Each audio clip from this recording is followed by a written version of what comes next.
Jina langu ni Josiah Manyao Kiweu. Mimi ni chief hapa Eastleigh North. Process inaendelea mzuri. Jana watu walikuwa wengi, leo wameongezeka kwa sababu mheshimiwa alitangaza. Na after kutangaza kwa television, watu wamerespond wengi sana. Saa hii kama vile unaona kiwanja imejaa na watu ni wengi zaidi.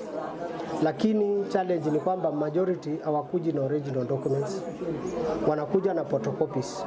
Kwa hivyo tunaomba watu wetu wakuwe na original documents na photocopies ndio iwe process iko rahisi kufanya. Requirements zile tunataka kwa double registrations.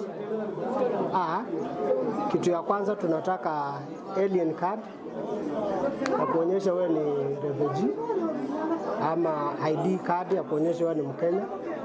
Tunataka pia birth certificate ya